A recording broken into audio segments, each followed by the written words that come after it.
Իրաքի հանրային հեռուստատեսության եթերում դուք դիտում եք քաղաքապետարանի լրատուն։ Բարի երեկո։ Անդրադառնանք քաղաքային տնտեսության խնդիրներին։ Գյումրիում շարունակվում են ասֆալտապատման աշխատանքները։ Նախորդ թողարկումներում մենք անդրադարձել ենք իրականացվող աշխատանքների ծավալներին, ինչպես նաև փոսային նորոգումներին։ Այսօր եւս փաստում ենք, որ դրանք շարունակվում են։ Գյումրին փոխել է իր դիմագիծը, եւ դա տեսանելի է քաղաքում շրջելիս։ Եթե նախկինում այս նույն փողոցներով երթևեկելն ուղղակի անհնար էր, ապա այսօր հաճույք է քայլել եւ զբոսնել այս փողոցներով։ Բոլորիս աղետը տեսածներիս աչքի առջև Գյումրին վերածնվեց, եւ եթե չլիներ քաղաքապետի ամենօրյա աշխատանքը, ջանադրությունը, Գյումրին ավերակների կույտից քաղաք դարձնելու նրա ներդրումը, ապա մենք այսօր չէինք կարողանա արձանագրել այն առաջընթացը, որը ակնհայտ է եւ տեսանելի։ Չէինք ունենա բարեկարգ եւ ասֆալտապատ փողոցներ։ Ճիշտ է, քաղաքի մի շարք երկրորդական փողոցներում դեռևս շատ անելիքներ կան, սակայն ակնհայտ է, որ ասֆալտապատման աշխատանքները միտված են քաղաքի երկրորդական նշանակության փողոցների բարեկարգմանը։ Միայն 2012 թվականին հիմնանորոգվել է 4 նմանատիպ փողոց։ Զուգահեռաբար ասֆալտապատվում են նոր ջրախողովակներ տեղադրելու հետևանքով քանդված փողոցները։ Խրիմյան Հայրիկ փողոցի ամբողջ երկայնքով այս շաբաթ մեկնարկեցին ասֆալտապատման աշխատանքները, որոնք կշարունակվեն մյուս փողոցներում եւս։ Աշխատանքներն իրականացվում են գյումրեցի ընկերներ սահմանափակ պատասխանատվությամբ ընկերության կողմից։ Բոլոր այն փողոցներում, որտեղ իրականացվել է ասֆալտածածկի քանդում, ըստ ժամանակացույցի կիրականացվի ասֆալտապատում։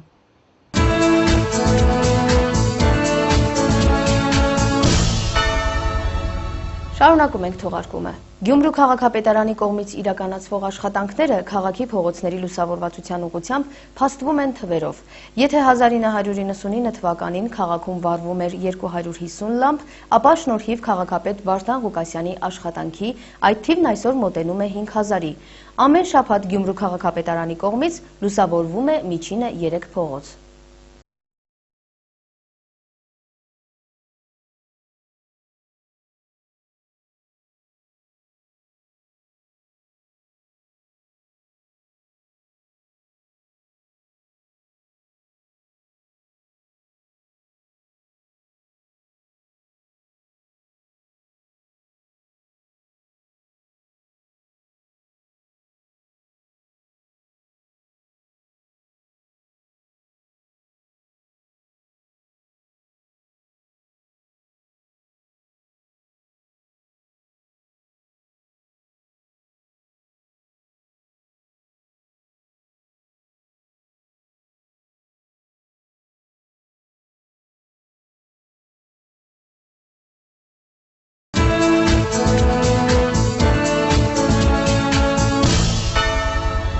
Եթերում քաղաքապետարանի լրատուն է։ Բակային ճամբարների եւ մանուկների ժամանցի կազմակերպման աշխատանքները քաղաքապետի հոգացության տակ են մշտապես։ Փյունիկ հաշմանդամների հասարակական կազմակերպության հենքի վրա այս տարի եւս քաղաքապետարանի հովանավորությամբ շուրջ 40 երեխա անցկացնում է իր ամառային հանգիստը։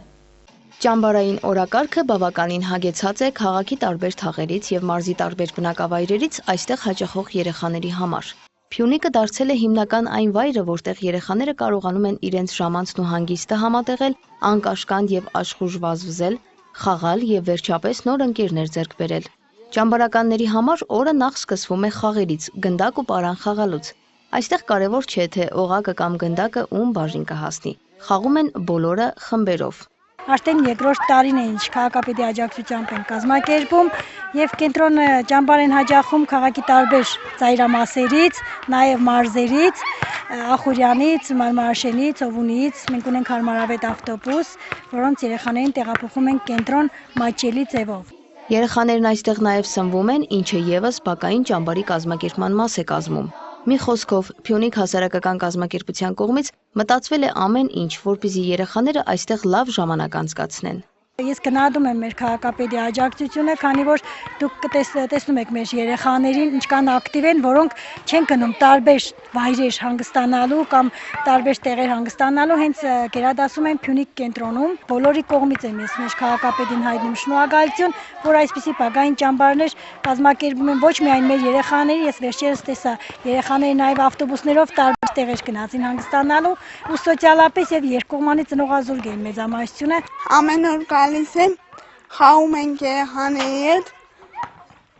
ու ուրախանում ենք։ Ուշագրավ է, որ երեխաների համար հատուկ ստեղծված ժամանցի պայմանների մեջ մտնում են նաև ընթերցանությունն ու դասերի անցկացումը։ Դասերից մեկը նվիրված էր Գյումրուն։ Քաղաքապետի կողմից կազմակերպությանը նվիրված Գյումրի գիրքը մանուկներին ներկայացվում է երկարամյա մանկավարժի կողմից, այսինքն հայրենի քաղաքի պատմության ուսումնասիրությունը սկսվում է հենց այս գրքից։ Ամենասկզբից եղել է Կոմայրի,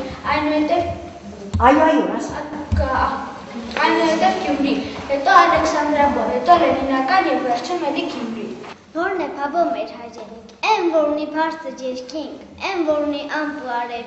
յուր թագաժանքը խուվերև, են որ ունի լեռն արագած, հայ թակուզը մուհրակած, որ կսպասի իր արկային, արկան գիրի այլոսկային, են որ տեսկով իր սևանի մազեն արցավ, կևանի լածող հարսիկը նմանի։ Մեծ սիրով են ընկալում, սիրում են իրենց բնորանը, հայրենիքը, կլանված կարող են լսել ցանկացած պատմություն Գյումրիի վերաբերյալ։ Հենց դասակերք է պատմություն առարկայի մեջ Գյումրիի Շիրակ աշխարհի վերաբերյալ, չէ՞ որ Հյուսիսային Հայաստանի մայրաքաղաքը Գյումրին է, նրա վերաբերյալ եղավ փաստաթուղթ պատմական։ Գյումրու նկատմամբ տածած սերը ամերիկաբնակ մեր հայրենակցին եւս կապել է քաղաքի հետ։ Պարսկաստան եմ ծնվել, 10 տարի Ամերիկա եմ ապրում, ես իմ 4-րդ անգամն եկել եմ Հայաստան, այս անգամ տուրիստական չեմ եկել, եմ ստեղ կամավոր եմ, ամեն տարի գալու եմ Հայաստան, մինչև դպրոց վերջացնեմ, կարողանամ գամ ստեղ մնամ, ստեղ ապրեմ։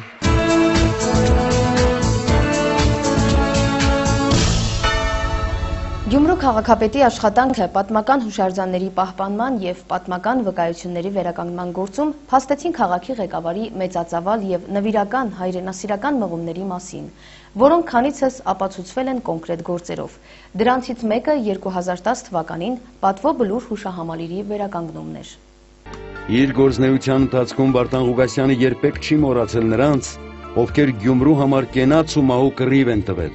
Խորհրդային իշխանություններն իրենց կառավարման ժամանակահատվածում պատմության շատ էջեր են թաքցնում։ Նաև 1877-78 թվականներին Օսմանյան նվաճողների դեմ կռիվներում զոհված 156 զինծառայողների, այդ թվում 4 գեներալների գերեզմանների առկայությունը Գյումրիում։ Աստվածուրացի տարիներին հիրավի այդ սրբավայրի վրա հանգստատուն էր կառուցվել, որն 88-ի երկրաշարժից հետո զբաղեցրել էին գյումրեցի անօթևան մի քանի ընտանիքներ։ Իսկ 90-ականներին նույնիսկ առաջարկ էր եղել տեղում լողավազան կառուցելու վերաբերյալ։ Ամենաթանկ բանը մարդու համար իր կյանքն է, մարդիկ մեզ համար կյանք են տվել, ռուսները և մեր հայրենակիցները զոհվել են, իրենց կյանքն են տվել հայոց ազգի ազատության սուրբ գործի համար, իսկ մենք այստեղ դարձրել էինք ինչ, զուգարան և աղբանոց։ Այս մեծ մեղք է, ամենաառաջինը սրա այս մեղքի տակից մենք ազատվեցինք և փրկվեցինք։ Մարդկանց աճյունների վրա բասեին չեն կառուցում, դա խայտարակություն է։ Եվ Աստծո ողորմածությամբ բոլորը հասկացան, եւ հիմա աշխատանքները սկսվեց, եւ Աստված էլ մեզ օգնում է։ По инициативе, которого именно выступал и выступает мэр города, здесь, в Гюмри, в сердце города, практически это действительно сердце города, вот оно учащенно еще забилось именно памятью тех, кто здесь были захоронены. Это нашей совместной истории. Предложение мэрии создать комплекс здесь вот на холме чести. Я думаю, что в проекте воссоздания возрождения Гюмри,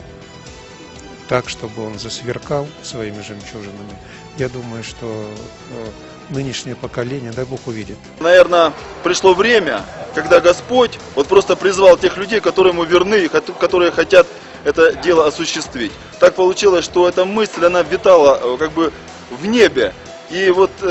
ожидала своего воплощения, своей реализации в нашей жизни. Это инициатива и нашей Русской Православной Церкви, это инициатива и мэра города, это инициатива и жителей Гюмри. Как-то вот получилось, что все в одном месте, в одно время связалось, и я надеюсь, что это принесет вот